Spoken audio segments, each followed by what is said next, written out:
जय माता दी, जय सिया राम। कैसे हैं आप सब? आप सबका स्वागत है मेरे इस यूट्यूब चैनल पर। आज का जो टॉपिक है वो ये है कि हनुमान जी की जब आप पूजा करते हैं तो आपको इन बातों का ध्यान रखना चाहिए। यदि आप इन बातों का ध्यान रखते हैं तो आपको ज़्यादा से ज़्यादा लाभ प्राप्त हो सकता है। वीडियो में आगे बढ़ने से पहले जल्दी से मेरे चैनल को सब्सक्राइब कीजिए, बेल आइकन दबाइए ताकि मेरे द्वारा अपलोड की गई हर वीडियो की नोटिफिकेशन आपको मिल सके। चलिए बढ़ते हैं वीडियो में आगे। हनुमान जी की जो पूजा है उसमें महिलाओं को कभी भी भूलकर ये कार्य नहीं करने चाहिए। ये कार्य वर्जित हैं। क्या है वो कार्य, समझिए। मंगलवार और शनिवार के दिन हनुमान जी की विशेष रूप से पूजा की जाती है ना। तो सनातन धर्म में राम भक्त हनुमान जी को संकट हरने वाले देवता माना गया है, क्योंकि इनकी पूजा करने से सभी कष्टों का निवारण हो जाता है। साथ ही शनि देव की 7.5 या ढैया चल रही है तो उसका भी निवारण हो जाता है। वैसे ही हनुमान जी की पूजा में उन सभी नियमों का पालन हो जाता है जो अन्य देवी देवताओं की पूजा करते समय। लेकिन हनुमान जी की पूजा पाठ में महिलाओं के लिए कुछ अलग नियम है। ऐसा इसलिए किया जाता है क्योंकि वीर हनुमान जी को बाल ब्रह्मचारी और महायोगी कहा गया है और सभी महिलाओं को वीर हनुमान माता का रूप में ही देखते हैं। तो जब वीर हनुमान सभी औरतों को माँ के रूप में देखते हैं तो वो कभी भी ये नहीं चाहते हैं कि कोई भी स्त्री उनके सामने झुककर उन्हें प्रणाम करे, क्योंकि सभी स्त्रियों को उन्होंने माँ सीता की दर्जा दिया हुआ है। तो जब भी आप वीर हनुमान के समक्ष जाती हैं तब आप वीर हनुमान को झुककर प्रणाम करने की बजाय जय सिया राम का उच्चारण करें तो वीर हनुमान बहुत जल्दी प्रसन्न होते हैं। और जब आप जय सिया राम का उच्चारण करते हैं, जय सिया राम का जयकारा लगाते हैं, तब आपको वीर हनुमान के साथ साथ माता सीता और भगवान श्री रामचंद्र जी की भी अपार कृपा प्राप्त होती है। तो इससे वीर हनुमान बहुत प्रसन्न होते हैं। आपको जय सिया राम का ही जयकारा लगाना चाहिए वीर हनुमान के समक्ष जाते हुए। देखिए, वीर हनुमान जो हैं वो उन्हें चिरंजीवी कहा गया है और ये माना जाता है कि भगवान श्री हनुमान जी जो हैं वो अमर अजर हैं। जब तक पृथ्वी रहेगी तब तक वीर हनुमान जी भी रहेंगे। तो वीर हनुमान जो हैं वो कलयुग के जागृत देवता माने गए हैं।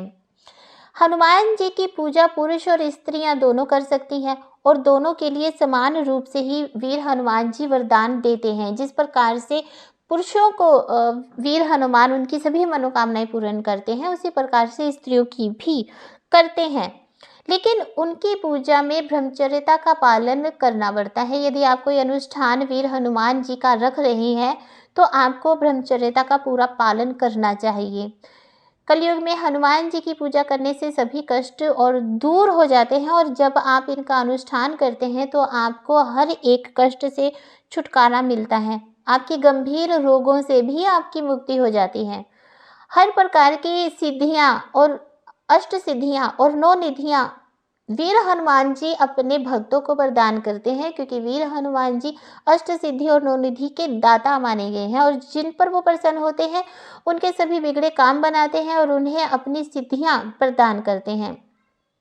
तो इसलिए आपने जब भी कोई अनुष्ठान करना है वीर हनुमान का, स्त्री हो या पुरुष, आपको ब्रह्मचर्यता का पूरा पालन करना चाहिए। ठीक है। तो अगला जो है, महिलाओं को हनुमान जी के चरण कभी भी नहीं छूने चाहिए, उन्हें दूर से ही प्रणाम करना चाहिए। इस बात का उन्हें हमेशा ध्यान रखना चाहिए। और कभी भी महिलाओं को हनुमान जी को पंचामृत से स्नान नहीं कराना चाहिए और ना ही कभी उन्हें सिंदूर अर्पित करना चाहिए।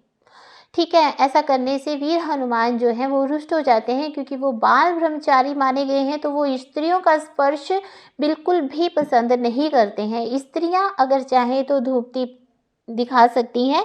अगर आप भोग भी लगाना चाहती हैं तो वीर हनुमान के सामने आप भोग रख कर दूर से ही उन्हें भोग ग्रहण करने के लिए प्रार्थना कर सकती हैं, परंतु आप उन्हें स्पर्श करके ना ही उन्हें स्नान करा सकती हैं, ना ही वस्त्र धारण करवा सकती हैं, ना ही उन्हें चोला यानी कि सिंदूर अर्पित कर सकती हैं। ये करना बिल्कुल ही वर्जित माना गया है। अगला जो कार्य है, महिलाओं को बजरंग बाण का पाठ कभी भी नहीं करना चाहिए। ऐसा करने से शास्त्रों में बताया गया है कि ये निषेध है, ठीक है। साथ ही अगर इस बात का ध्यान रखा जाए कि महिलाएं राम भक्त हनुमान जी को वस्त्र, जनेऊ, चोला, यज्ञोपवीत भी अर्पित ना करें। ऐसा करने से वीर हनुमान जो हैं वो नाराज हो जाते हैं। लेकिन आप हनुमान चालीसा का पाठ कर सकती हैं। सुबह शाम कीजिए। आप हनुमान जी के हनुमान चालीसा का हवन भी कर सकती हैं। हनुमान जी अष्ट सिद्धि और नौ निधि के दाता माने गए हैं, इसलिए महिलाएं जो होती हैं हनुमान जी के व्रत रख सकती हैं, लेकिन इसमें कोई पाबंदी नहीं है। लेकिन इस चीज़ का ध्यान रखना चाहिए कि उन्हें नमक और अनाज का सेवन नहीं करना चाहिए। वैसे तो महिलाएं जो हैं अगर वीर हनुमान जी के व्रत रखती हैं और उस समय उन्हें पीरियड्स आ जाते हैं, तो वो जो व्रत है उनका खंडित ही माना जाता है। तो इसलिए आपको सोच समझकर ही वीर हनुमान जी के जो व्रत हैं वो रखने चाहिए। महिलाओं जो होती हैं उन्हें प्रसाद तैयार करना चाहिए, लेकिन अगर उन्हें पीरियड्स आए हुए हैं तो उन्हें कभी भी प्रसाद को छूना नहीं चाहिए। इस बात का हमेशा ध्यान रखना चाहिए।